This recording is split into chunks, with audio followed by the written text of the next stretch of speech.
Hola, buenas tardes. Pues antes que nada, como marca la diplomacia, quiero agradecer a los organizadores por la invitación y a todos ustedes por tomarse la molestia de honrarnos con su presencia y escuchar lo que les vamos a platicar. Como ya lo dijo el doctor Madrigal, la idea que nosotros tenemos cuando desarrollamos el trabajo es que, en efecto, el suicidio no solamente es un problema de salud mental, es un problema que tiene implicaciones y que tiene factores psicosociales muy importantes y, por lo tanto, es un problema bien complejo.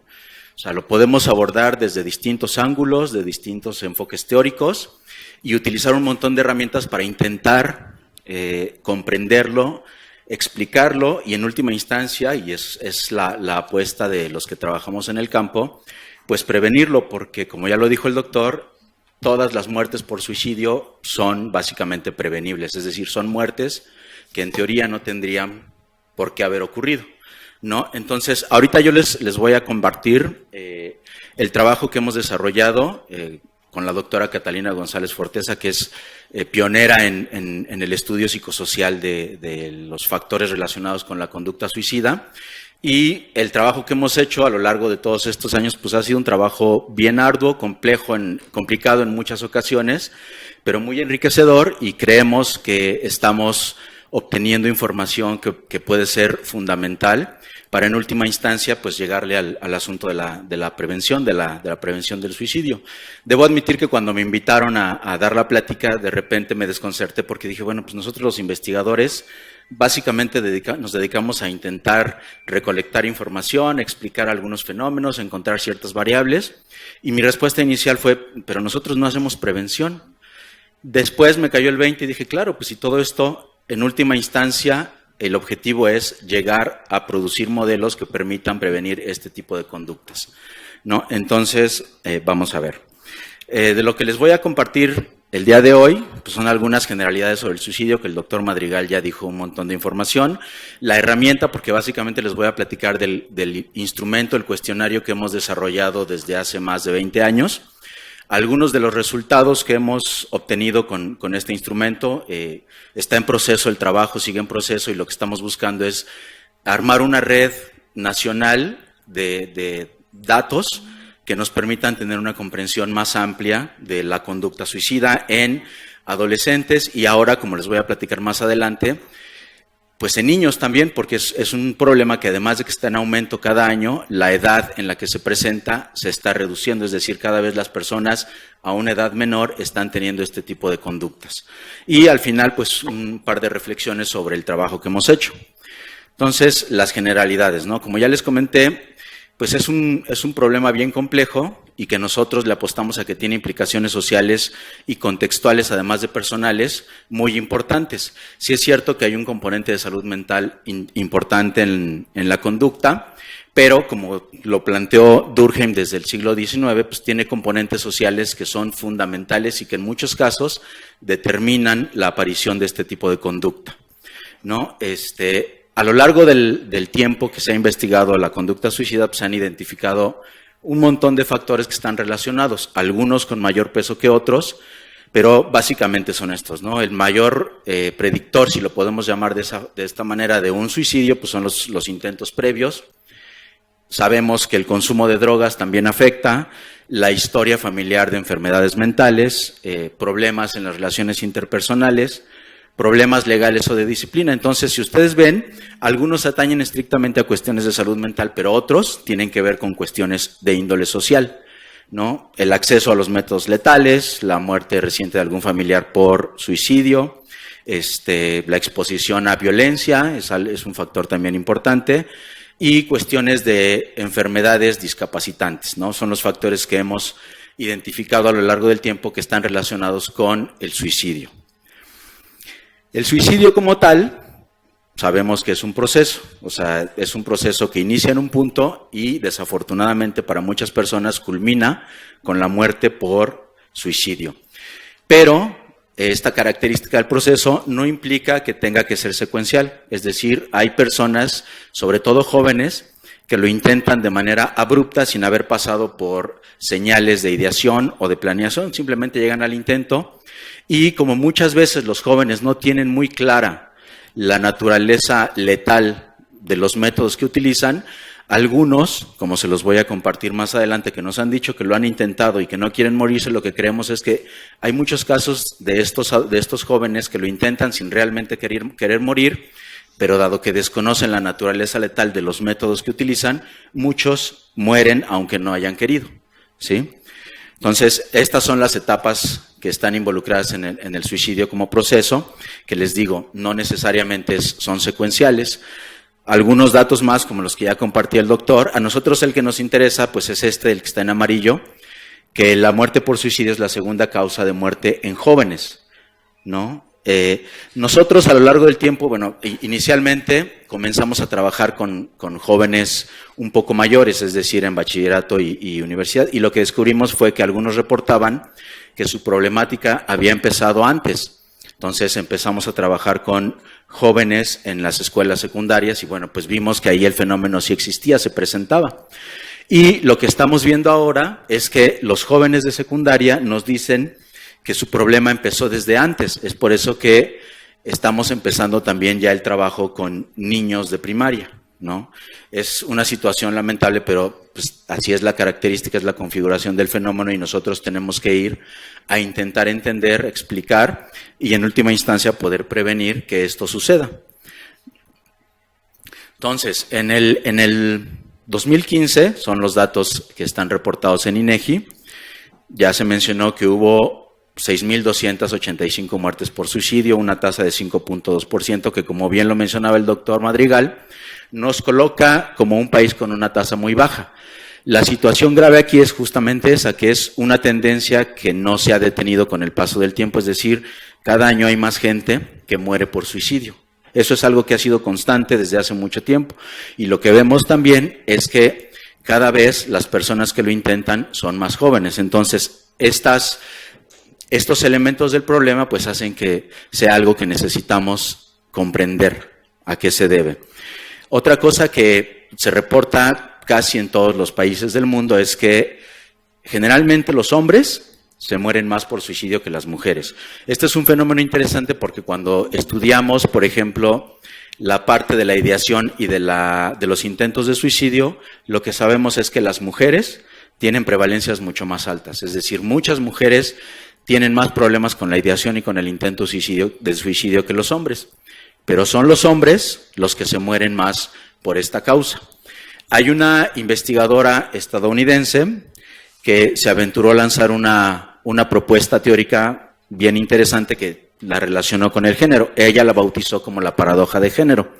Y de lo que nos habla es que los hombres muy probablemente consiguen más morirse por un suicidio porque dados los aprendizajes sociales que los hombres y las mujeres tenemos, los hombres aprendemos a utilizar métodos más contundentes, porque para un hombre en todo caso, tener un intento de suicidio fallido, es decir, un intento que no culminó en una muerte, es una mancha en su historial como hombre, ¿no? Es decir, si eres un hombre necesitas tener éxito casi en todos los campos de tu vida, incluso en la conducta suicida, ¿no? Entonces, es una explicación que a nosotros nos parece muy interesante, es muy plausible, que necesitamos explorarle más por ahí, pero es una propuesta que lanza una explicación bastante viable de por qué los hombres mueren más que las mujeres. Y lo que sabemos es que generalmente los hombres recurren a métodos más contundentes que las mujeres. Es decir, un hombre cuando intenta suicidarse, generalmente usa armas de fuego, usa objetos punzocortantes, se lanza de alturas considerables, ¿sí? Entonces esto hace que su método sea más contundente y por lo tanto su probabilidad de éxito es mayor. Ahora vamos a ver todo este panorama que les digo está ahí desde hace mucho tiempo, a nosotros nos interesó y comenzamos a estudiarlo. ¿Cómo comenzamos a estudiarlo? Pues seguimos la tendencia que existía en aquel entonces para preguntarle a los chicos si tenían conducta suicida, si habían intentado suicidarse alguna vez en su vida. Y entonces se diseñó esta pregunta: ¿alguna vez has intentado suicidarte? Y las opciones de respuesta que teníamos eran sí y no.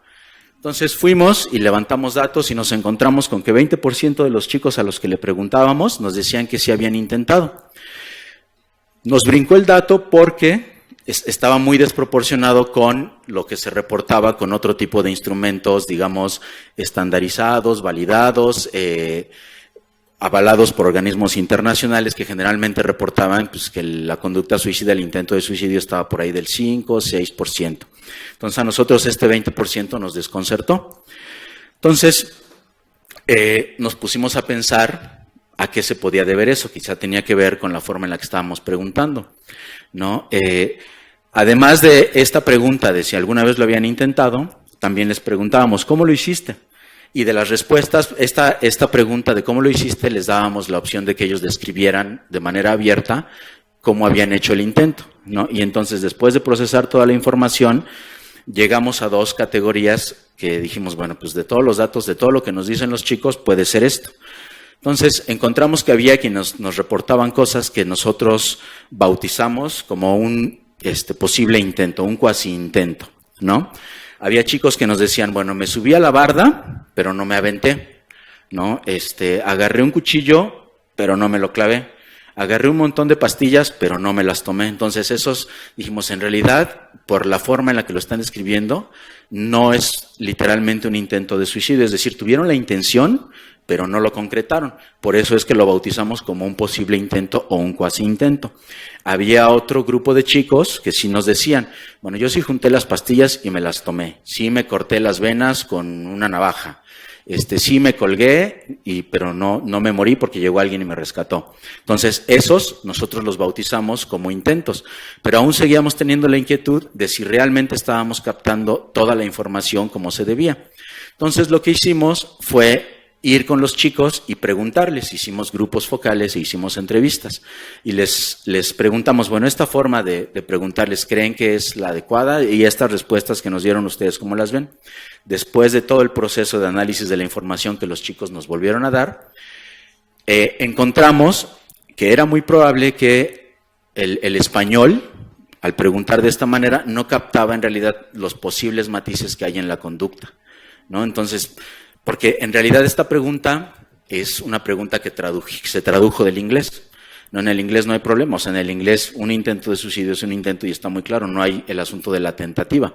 Aquí en español pues hay un poco más de matices y eso nos dificultó el abordaje, ¿no? Entonces, después de todo el proceso que les cuento, reconfiguramos la pregunta y la pusimos de esta forma. ¿Alguna vez te has cortado, te has intoxicado o te has hecho daño a propósito con el fin de quitarte la vida?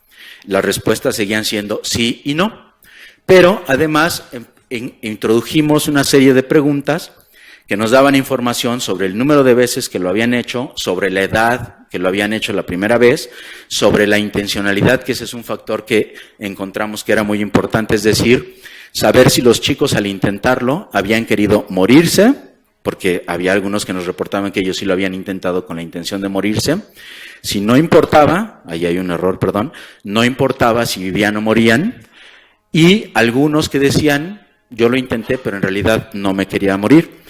¿Por qué se preguntaron ustedes, alguien lo va a intentar si no se quiere morir? Hay un sinfín de razones. Es decir, piensen, por ejemplo, en el caso de un chico que se quiere ir a una fiesta con sus amigos y sus papás le dicen, no vas, y él, en un acto de impulsividad, dice, bueno, pues voy a intentar entonces suicidarme porque me causó tal malestar que no me hayan dejado ir que les voy a dar una lección a mis papás. Ese chico en realidad no se quería morir, estaba mandando un mensaje, ¿no? Ese tipo de caracterización es bien interesante también en la conducta suicida. Les preguntábamos también cuál había sido la consecuencia de su intento para conocer un poco la gravedad de la lesión que ellos habían podido infligir. Entonces, ahí nos decían, bueno, pues si llegaron a un servicio de urgencias o simplemente habían recibido apoyo emocional de algún profesional o de alguna otra persona. Si después del intento ellos buscaron ayuda para solventar el problema que tenían y en última instancia les introdujimos una pregunta que hace referencia a si ellos actualmente tienen la intención de volverlo a llevar a cabo, ¿sí? Entonces, la ideación actual, por decirlo de alguna forma, ¿no? Perdón. Entonces, con esta información que nosotros obtuvimos con el cuestionario, pudimos hacer una disección de la conducta suicida y clasificarla en diferentes niveles de acuerdo al al deseo de morir, a la letalidad, nosotros le llamamos, ¿no? Al grado de letalidad que estaba involucrado en el intento. Entonces hicimos esta clasificación de la primera, que es la que está en color verde, que nosotros le llamamos autolesión, pero ahora estamos en el trabajo de diferenciarla de otro tipo de autolesiones que no tienen que ver con intento suicida. Entonces, esta es una autolesión que tiene características un poco letales, pero que los que la realizan manifiestan que en realidad no se quieren morir. Entonces, nosotros la catalogamos como una señal de alerta, es decir, son chicos que tienen problemas, no son tan graves, pero de cualquier manera ocupan que haya algún tipo de intervención con ellos. Después tenemos el nivel moderado, que nosotros lo catalogamos a partir de quienes nos dijeron que les daba igual si vivían o se morían. Lo catalogamos como un intento ambiguo, es decir, es un intento que refleja cierto nivel de letalidad, pero no es tan severo como el primero, el que está en rojo, que ese sí, dado que realizaron la conducta y que además tenían la intención o el deseo explícito de morir, esos son a quienes nosotros clasificamos como el intento de suicidio como tal, es decir, los que están en un riesgo más alto. Y esto tiene importancia porque implica diferentes niveles de intervención. Si estamos hablando de prevención, implica niveles diferentes de intervención para cada uno de los que pueden quedar en estos niveles, ¿no? Bueno, primero, me voy a regresar un poco para decirles, la primera escala que trabajamos la bautizamos como cédula de conductas suicidas, es la que hace toda la configuración de la conducta suicida. Pero en esta lógica de que es un fenómeno que tiene implicaciones sociales importantes, entonces nosotros introdujimos una serie de escalas que miden este tipo de factores. Entonces introdujimos escalas que nos dan cuenta de cuál es la problemática o los factores psicosociales que están alrededor de los chicos que lo han intentado. Entonces, está ahora el cuestionario de indicadores, que es el siguiente, el cuestionario de indicadores psicosociales para depresión y riesgo suicida. Introdujimos depresión porque toda la literatura a lo largo del tiempo lo pone como uno de los factores que están más relacionados con la problemática suicida. Entonces, aquí están todas las escalas que están en el cuestionario. Es un cuestionario muy completo que tiene un montón de ventajas. Es autoaplicable, se puede aplicar en grupos, no necesita un nivel de capacitación sofisticado, es decir, estudiantes de psicología lo pueden aplicar, es muy sencillo, es muy amigable, se califica muy fácilmente y tiene pues todas esas ventajas, ¿no? Les comentaba que ahora estamos en el proceso de hacer la adaptación de este cuestionario para niños de primaria. Estamos trabajando ahorita con niños de quinto y sexto. Entonces, la adaptación que hemos hecho básicamente es una adaptación de índole gráfica, es decir, hicimos el cuestionario más atractivo para los niños metiéndole diferentes componentes gráficos, modificamos la extensión, lo hicimos más corto y el lenguaje más comprensible para los niños de primaria. Entonces, estamos en el periodo de prueba de este instrumento, ¿no? Lo interesante del caso es que pues la fama del instrumento se ha propagado y ahora se ha utilizado ya en un montón de estados de la República, se han estado recogiendo datos. Actualmente estamos en el trabajo de conformar un banco de datos de todos estos lugares en donde la escala se ha utilizado, donde el cuestionario se ha utilizado, justamente para intentar comprender cómo es el fenómeno en las diferentes regiones en las que se ha utilizado, porque sabemos pues que no somos iguales, a pesar de que estamos en México, no somos iguales y el fenómeno se comporta de manera diferente en una región que en otra. Entonces, estos son los lugares en los que se ha utilizado.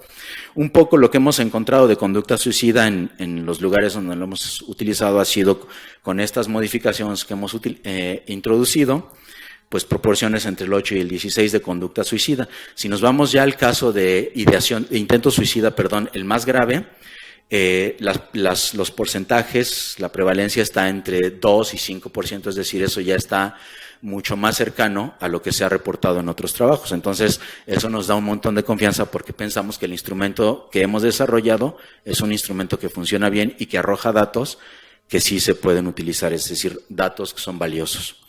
Y a manera de reflexión final, bueno, pues ya sabemos que es importante hacer una identificación temprana de este fenómeno para poder prevenirlo, reducir el acceso a los métodos letales, trabajar con los medios para que se haga un reporte un poco más sensible de los casos, porque también hemos visto eso, que hay una especie de romantización del suicidio en los medios, ¿no? Trabajar con quienes desarrollan políticas sobre consumo de drogas para, pues un poco también pegarle a la parte del consumo de drogas que está involucrada en el fenómeno, capacitar y sensibilizar a los prestadores de servicios de salud, hacer seguimiento y apoyo comunitario. Y como les comentaba, pues nosotros seguimos trabajando en la lógica de que no es únicamente un problema de salud mental, y como investigadores en el área psicosocial, nuestra responsabilidad es explorar pues cuáles son los elementos psicosociales que están involucrados y que en última instancia es a los que les podríamos pegar para hacer buen trabajo de prevención. Bueno, muchas gracias.